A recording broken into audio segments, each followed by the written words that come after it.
पण माझ्या वार्डात तर मी अशी चर्चा ऐकली की थोडासा पैशाचा खेळ चालला म्हणून. पुढची भूमिका आता मी पक्ष बदल केलेला आहे आणि मी असा विचार केला की पुन्हा 4 वर्ष बीजेपी पक्षात जायचं, उपक्रम राजवायचे, टाळ्या वाजवायच्या, रॅलीत सहभागी व्हायचं, त्यांची मुलं मोठी होतील, आम्ही त्यांच्या मागे फिरायचे रॅलीकडे.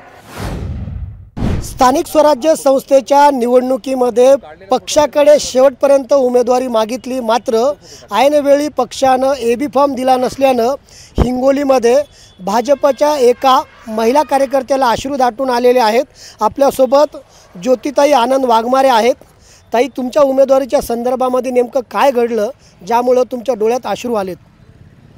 नाही, एबी फॉर्मवर म्हणजे हक्क म्हणा किंवा त्याच्या योग्य म्हणा मी होते एबी फॉर्मच्या, आणि तोच मला मिळाला नाही. आणि मी आज जवळपास 10 वर्ष बीजेपीत कार्यरत आहे. प्रामाणिकपणे एकनिष्ठेने कार्य करते, प्रत्येक मिटिंगला उपलब्ध असते. त्यांच्या जे काही उपक्रम राबविले जातात, रॅल्या असो, मेंबरशिप असो, सदस्य नोंदणी असो, हर घर तिरंगा असो, त्या सर्वांमध्ये मी सहभागी होते. आणि एससीला जेव्हा आरक्षण सुटलं माझ्या वार्डात प्रभाग क्रमांक 1 जिजामाता नगरमध्ये, तेव्हा मी एकटीच दावेदार होते. पण ऐन वेळेला अचानक कोणीतरी येते, बरं येते तर कसं काय येते, आणि आला तर त्यालाच एबी फॉर्म कसा लागतो, म्हणजे हाच मला मोठा शॉक्ड. आणि म्हणजे विचार मी करूच शकणं झाले की मी एवढी सक्षम असताना, निर्णयक्षम असताना, बरं सगळ्याच बाजूने आर्थिक मानसिक सगळ्याच बाजूने मी योग्य होती, पात्र होती. एक 68 वर्षाची महिला येते आणि तिला एबी फॉर्म लागला जातो आणि तिला माझ्या वार्डातून तिकीट दिलं जातं. पण ताई, भाजपकडनं सातत्यानं सांगितलं जाते की पहिल्यांदा महिलांना प्राधान्य देण्यात येतं, लेडीज फर्स्ट हा असा दावा देशाचे पंतप्रधान करतात.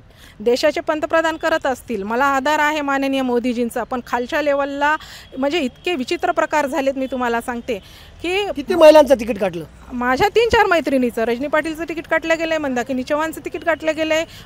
काय वाटलं तिकीट काढल्यावर तुमच्या या चौघींच्या बाबतीत? काय सगळ्या शॉकड आहेत. तुम्ही प्रत्येकीच्या घरी जाऊन बघू शकता. सध्या बाहेर कोणीच निघत नाहीये, पण मी एक सक्षम महिला आहे. मी स्वतः योगा क्लासेस घेते. मी मेंटली थोडीशी फिट असल्यामुळे मी सगळ्या या गोष्टींचा सामना करते. माझी एक फ्रेंड आहे मंदाकिनी, तिला सलाईन चालू आहेत, ती हॉस्पिटलमध्ये ॲडमिट. तिकीट न मिळाल्यामुळे सलाईन चालू आहे. शॉक झाल्यात ना महिला, म्हणजे ज्या की आम्ही अशा आनंदाने दावेदार होतो त्या तिकिटाच्या, तर ते आमचं वेळेवर. आज शेवटचा दिवस होता अर्ज मागे घेण्याचा. फॉर्म मागे घेऊ लागले तुम्ही, स्वाक्षरी करताना डोळ्यात अश्रू होते, काय भावना होत्या? नाही, साहजिकच आहे ना. आम्ही मोठी कधी कामे घेतली नाही का. मी तर 1 रुपयाची पण शर्मिंदी बीजेपी पक्षाची नाही. आम्ही जायचोच त्या बेसवर की चला महिलांना आरक्षण सुटले, 50% महिला राज येणार, सक्षम महिला पुढे नेणार, पक्ष सक्षम महिलांना. वेळोवेळी भाषणात हेच बोललं जातं ना की सक्षम महिलाला पुढे नेले जाईल, सर्वे केला जाईल, तुम्ही जे उपक्रम राबवसाल त्याचं चेकिंग केलं जाईल आणि तुम्हाला तिकीट दिलं जाईल. आम्ही त्या सर्व याच्यात बसत असताना पण वेळेवर तिकीट काटल्या गेले, ह्याचं उत्तर खरं तर तुम्ही तानाजीरावांनाच विचारायला पाहिजे. 12 तास तुम्ही पक्षासाठी काम केलंय. बिलकुल. पण मग ऐन वेळी असं का होते निष्ठावंत कार्यकर्त्याच्या बाबतीत? काय माहीत नाही, पण माझ्या वार्डात तर मी अशी चर्चा ऐकली की थोडासा पैशाचा खेळ चालला म्हणून. पैसे देऊन भाजपनं उमेदवारी दिली? मला आता मी डोळ्याने पाहिलेलं नाही, पण चर्चा असतात. मी स्वतः वार्डात म्हणजे आज 2 महिने झाले फिरते. मी 1 महिन्यापूर्वी नवरात्रामध्ये होम मिनिस्टर हा प्रोग्राम घेतला होता. मी वेळोवेळी माझ्या याच्यात उपक्रम राबवत असते. सगळ्या महिला मला अशा संलग्नित आहेत. अक्षरशः आता त्यांच्या डोळ्यामध्ये माझ्या वार्डातले अश्रू या लागलेत की एवढी सक्षम महिला असताना आज नवीन कोणीतरी महिला येते. पुढची भूमिका काय? पुढची भूमिका आता मी पक्ष बदल केलेला आहे. संतोष भाऊच्या पक्षात गेलेली आहे आणि त्यांनी कोणत्या पक्षात? शिंदे शिवसेना गटात गेलेली आहेत. माझे भाऊबंधूच आहेत ते. लहानपणापासून मी त्यांच्यासोबत खेळली. म्हणजे हिंगोली हे माझं माहेरच आहे. एका दिवसात पक्ष बदलावा लागतो. ज्या पक्षासाठी तुम्ही 18 तास काम करता आणि एकाच दिवसात पक्ष बदलावा लागतो, आता कसं मग? नाही, मग निर्णय क्षमता. आता आम्ही असा विचार केला. मी 2 दिवस कूल राहिले. मी भावनिक झाली नाही, मी रडली नाही किंवा मी ॲडमिट नाही झाली.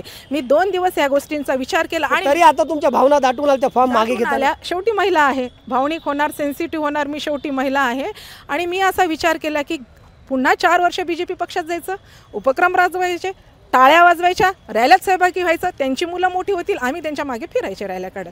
आम्हाला कुठेतरी न्याय मिळाला पाहिजे ना. संतोष भाऊनी आम्हाला तसा शब्द दिला की ताई तुमच्या कार्याला, तुमच्या निष्ठेला इथे न्याय देण्यात येईल आणि त्याचा अनुभव तुम्ही 1-2 वर्षातच घ्या. इथे मी 10 वर्ष घातली. 10 वर्षात मला 1 रुपयाही म्हणजे इन्कम सोर्स म्हणून सुद्धा आम्ही वेळोवेळी म्हणत होतो त्यांना की काहीतरी कामं द्या, विकास कामे द्या.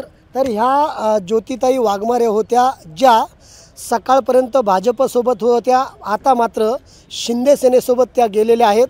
भाजपमध्ये महिलांना न्याय नाही आणि निष्ठावंतांना न्याय नाही असा आरोप त्यांनी भाजपच्या पक्षश्रेष्ठींवर केला आहे।